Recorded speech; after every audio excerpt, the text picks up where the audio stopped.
Ribbon Road, Beaufort County, South Carolina, population 612 on a busy day, had only one stop sign and one living saint. Everybody called her Auntie Mae, even the mailman who was white and from Ohio. She was 81 years old the summer everything ended and everything began. The little greenhouse sat on cinder blocks like it had been placed there by God's own hand in 1948 and never moved since. The tin roof sang in the rain. The porch swing creaked the same three-note song it had creaked since Truman was president. And every Sunday, for 52 straight years, that screen door slapped open and shut like a heartbeat from 12:30 p.m. till the sun went down. Auntie Mae never locked it. She didn't have to. Love was the deadbolt. Inside, the house smelled of bacon grease, lemon pledge, and the sweet ghost of peaches that never quite left the walls. The kitchen was small enough that 3 people made a crowd, but somehow 35 plates always found room on Sundays. She never kept count. Years slid by like that. Children grew up, moved to Atlanta, Charlotte, up north. Sunday dinners got smaller, then smaller still. Then they stopped altogether and turned into texts. We coming through after a while. Kids got practice. Next week for sure. Auntie Mae kept cooking anyway. Whole hams, pots of butter beans, cornbread baked in that same skillet. 4 peach cobblers every Sunday because you never know who might stop by hungry. Most Sundays nobody stopped by at all. 2024 came in hot. Her left knee finally gave up the ghost. The doctor said replacement surgery would run $20 grand after insurance. The college can was down to $43.67 and a handful of pennies. She patted the doctor's hand and told him, "This knee been good to me since 1943. We gon' keep limping together." August arrived thick and mean. 2 cousins had already been buried because of the virus. The rest of the family WhatsApp group said they'd come when it's safe. So on the first Sunday in August, Auntie Mae woke up at 5 a.m., same as always. She peeled 2 full grocery bags of peaches by herself, sitting at the table with a paring knife, humming "His Eye is on the Sparrow." Her hands shook now, but the peels came off in one long ribbon like they always had. She baked 4 cobblers. She set the table with the gold-rimmed Sunday dishes she'd been saving since 1978. She lit the 2 tall candles somebody gave her for Christmas 1998 and never let her burn because they too pretty. She put on her good lavender dress and the single string of pearls Leroy sent home from Vietnam the week before he didn't come home. At 6 o'clock, the house was quiet enough to hear the clock tick. At 6:30, the candles started to cry wax. At 7, the food was still warm and the porch was still empty. At 7:17, the phone buzzed on the table. Group chat from Lakeisha, her favorite niece, who was actually her great-niece twice removed. "Hey, Auntie, we got stuck at this brunch spot in Charleston, then the baby's knocked out. We gonna try to slide through next Sunday for sure. Save me a big corner piece with the crust burnt just right. Love you." Auntie Mae read it 3 times. Then she did something nobody in Beaufort County had ever seen her do in 81 years. She turned the phone face down, stood up, took every single cobbler out of the pans, wrapped them in foil still hot, and walked them next door to Miss Lorraine, who was 93, bedbound, and hadn't tasted anything sweet in 2 years.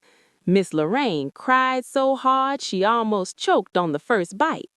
When Auntie Mae came back home, she pulled the college can off the shelf, dumped the last $43.67 on the table, and called Dre, Miss Lorraine's grandson who drove Uber.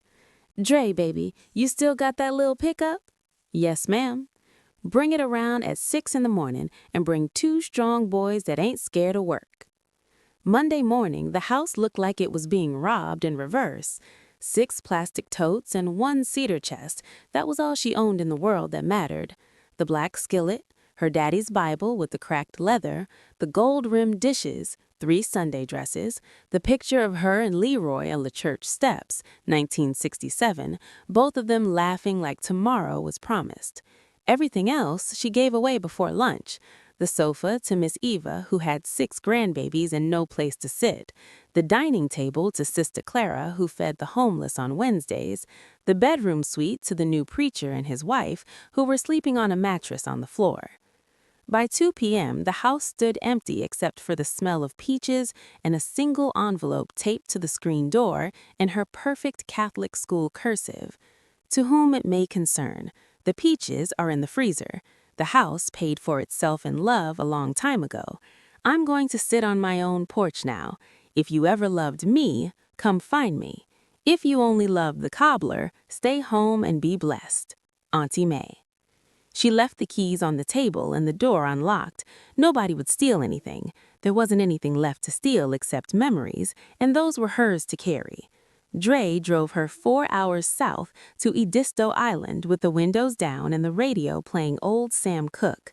She paid him from a Maxwell House can she pulled out from behind the flour in the pantry, $11,400 in 20s and 50s she'd been hiding since 1987 for a rainy day. Turned out the rainy day had finally come. The little blue shotgun house she bought sat on stilts over the marsh. 1 bedroom, 1 bath, wrap-around porch, and a view that made her cry the first time she saw it. Cash on the barrelhead, no mortgage, no cosigners, no children to leave it to. She moved in with her skillet, her Bible, her gold-rimmed dishes, and her 3 dresses. First thing she did was buy a new Folgers can at the Piggly Wiggly. This time she wrote on it in big black Sharpie, May.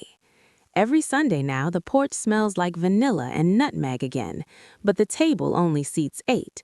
8 chairs stay full every single week because the people in them show up on time, hearts first, appetites second. Miss Gloria, who ran from a mean husband in 1999, Mr. Percy, who lost 2 sons to the streets and found peace here, Miss Shirley, who buried her only daughter and decided to mother everybody else's, and 4 or 5 children who walk home from the bus stop and know Miss May's porch is safe. There is always fried chicken, always rice, always peach cobbler with burnt sugar corners. And the phone still buzzes sometimes.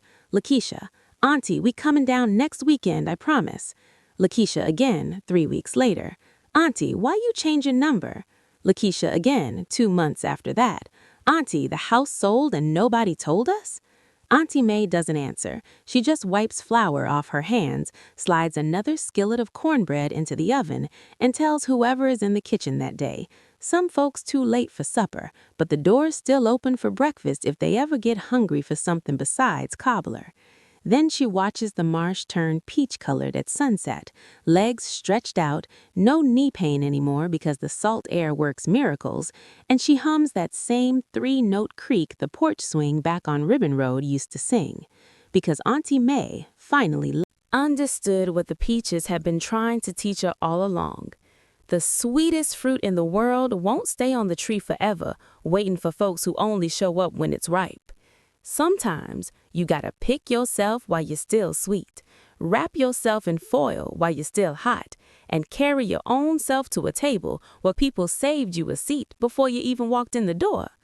And that, children, is the story of Auntie Mae and the last peach cobbler. She's 90 now, still in that blue house, still frying chicken on Sundays, still saving the burnt sugar corner for whoever shows up hot first. And if you ride down that dirt road at golden hour and the smell of peaches hits you like a hymn, ease your foot off the gas, park, and walk up them steps.